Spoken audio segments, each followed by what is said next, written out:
Hey there! If you're new to our channel, you can subscribe by hitting the leaf icon in the bottom right corner of the video. Click the bell icon to turn on notifications, and please be sure to like and comment below. From the early 20th century to as late as the 1980s, educational film reels were shown in classrooms, universities, libraries, clubs, and organizations. Topics ranged from good hygiene and manners, to how to navigate new technological innovations, and food. These films were made by a wide variety of groups, including federal departments, universities, and even companies. When it came to food, these films helped play a role in solidifying animal products as a necessary part of the American diet. Number 1. Eat for Health. The 1954 film Eat for Health follows Ralph, a young boy who has low energy like the rest of his family, because he's not eating from the 5 food groups. 5 fingers that point the way to health. What was it now? Bread and butter or margarine, milk and cheese, meat and eggs, vegetables, and fruits. It was produced by Encyclopedia Britannica Film in collaboration with Dr. James R. Wilson, Secretary of the Council on Foods and Nutrition at the American Medical Association. The educational film implies that drinking cow's milk will make you strong and healthy, and when Ralph thinks of milk, he thinks of the tallest children in class. According to the narrator, it's milk that gives Ralph's classmate Linda her pretty smile. Vitamin D milk helps build strong bones and teeth. And Ralph has decided that it must be lots of milk which has given Linda such a bright smile. And people should be drinking a quart a day to get vitamin D. What the video doesn't say is that cow's milk is fortified with vitamin D. It's not naturally occurring. These days, many brands of plant-based milk are fortified with vitamin D as well. But Eat for Health positions milk as an essential food. It isn't too different from the Got Milk campaigns that kicked off in the 1990s. When it comes to meat, Ralph thinks of the strongest boy in class. And Ralph thinks of George right away, because he's the huskiest and the strongest boy in class. Meat and eggs help the body grow and make it strong. While it addresses that fruits and vegetables are good for you, the video leaves out plant-based sources of protein that would have been available at most grocery stores, like lentils and beans. Today, we have even more options like tofu, tempeh, and plant-based meat substitutes from different brands. We also know that eggs raise cholesterol levels, and diets heavy in red meat can lead to health issues like high blood pressure, heart disease, type 2 diabetes, and a higher risk of certain forms of cancer. There are other factors that made meat become a staple of every household, like stigmas against not being wealthy. Up until the consumerism boom of the 18th century, red meat was considered a luxury afforded only by the upper class. Poor and middle-class families subsisted on what they could afford: potatoes, milk, cheese, grains, and seasonal vegetables. Meat became a symbol of wealth, so when it became more available to people from different economic backgrounds, it was seen as a class equalizer. Number 2. Meats with Approval. This film from 1946, made by the US Department of Agriculture, goes over how meat is made, from the farms to inspection. It was created under the supervision of several meat inspection divisions. The film opens in the late Victorian era, with a doctor making a house call to a home where someone got sick from eating contaminated meat. Thanks to journalist Upton Sinclair's 1906 novel The Jungle, about the conditions immigrants working in Chicago's meat industry faced, the Meat Inspection Act of 1906 was passed, providing new guidelines. But the video takes a cold approach to the animal lives involved in the industry, showing footage of recently slaughtered cattle hanging by their feet on the carcass line.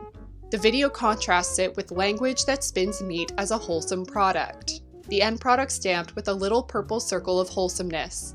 The stamp of wholesomeness, backed by the assurance of Uncle Sam himself. This same careful supervision by the inspectors of smoked meats extends to all kinds of processed meats. Sausage, for example, gets a lot of attention from the government men, beginning with the ingredients, the pork or beef and the spices used in it, and continuing right down to the moment the sausage is packed for marketing.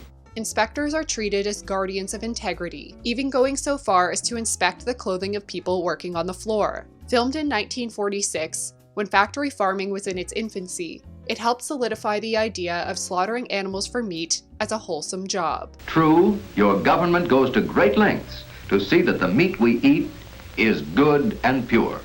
It's entirely possible videos like this have played a role in how we see the meat industry today. Federal meat inspectors exist to this day, but according to a former Food Safety and Inspection Services employee, today's inspection agency is rife with internal corruption, mismanagement, low morale, and undisguised conflicts of interest. Major meat producers like Cargill, Tyson, Smithfield, and JBS are often given a pass. Inspectors are often deterred from halting lines to inspect meat. It can slow production and may even threaten their job. The Humane Slaughter Act, which requires animals to be stunned before being killed, is frequently broken. Fewer than 10% of inspector issues go to Food Safety and Inspection Services, and instead must go through the plant's bureaucratic chain of command. Number 3. Got Milk. Got Milk is an advertising campaign created by the California Milk Board and advertising agency Goodbye Silverstein and Partners. The original ad, titled Aaron Burr, directed by filmmaker Michael Bay, was released on October 29, 1993. In it, actor Sean Whalen plays a history buff who is unable to answer the question, who shot Alexander Hamilton in that famous duel, for the prize of $10,000 in a radio call-in contest. Unfortunately for him, he just ate peanut butter and is out of milk. The now famous ad was praised by Reader's Digest, Entertainment Weekly, USA Today, and Fast Company. It was only the beginning for the Got Milk campaign. In 1995, Got Milk ran a series of print ads featuring celebrities, cartoon, and video game characters proudly wearing a milk mustache. Since launching, print ads have starred several athletes, including baseball player Mark McGwire, skateboarder Tony Hawk, wrestler Stone Cold Steve Austin, basketball player Dennis Rodman, figure skater Christy Yamaguchi, and soccer legend David Beckham. It also featured cultural icons of the time, including the Hanson brothers, Britney Spears, the Backstreet Boys, Jonathan Taylor Thomas, and Naomi Campbell, as well as Nintendo's Mario, The Simpsons, the Rugrats, and Batman. Some people featured in the ads have since ditched milk, including singer Miley Cyrus and tennis legends Venus and Serena Williams. Modern milk ads still imply that milk makes superior athletes, and many of them target children. In a 2014 ad, a girl is visited by her future self. You're me? She urges her younger self to drink milk, and when she does, the older version transforms into a professional runner. In an ad uploaded to the Got Milk YouTube channel last September, a boy knocks a UFO out of the air with a baseball because he drank milk. In a 2018 ad, a group of kids lament over their problems, which are made a little less worse thanks to dairy milk. And I got tricked into trading my PB&J for a vegan brownie. Let that sink in. Got Milk is also turning its attention to dispelling rumors about dairy milk in response to the rising consumer preference for plant-based milk. In a Schoolhouse Rock-style animated video titled Know the Facts, a child asks a carton of milk why someone bought almond milk instead of him. The next few minutes show vignettes featuring the singing carton of milk, explaining that rumors about dairy milk spread quickly through the internet, while truth, backed up with evidence, is ignored. The video goes on to blame actual trolls, a stand-in for the media, and Satan himself for the decline of dairy milk sales. In the video's entire 4.5 minutes, there are several references to facts in favor of dairy milk, but none of them are ever presented. Number 4. This is Hormel. In the 1964 video, This is Hormel, two kids write a letter asking to tour the Hormel company. Founded in 1891, Hormel made a name for itself selling meat, particularly ham and sausage, and its shelf-stable Spam. Like the videos before it, This is Hormel is one part a celebration of automation, one part a desensitization to the individual animals used for meat, and one part a promotion for Hormel products. The space where whole pig carcasses are carved into cuts of meat is referred to as the hog disassembly floor. There doesn't seem to be any issues with showing young children where meat comes from. The video predicts automation as the future of the meat industry. So much automation enters the industrial picture today that it is not surprising to see the start of meat processing begin in this fashion. Ham is so far removed from the pigs' bodies that calm elevator music plays while machines carries cuts of meat from one part of the production to the next.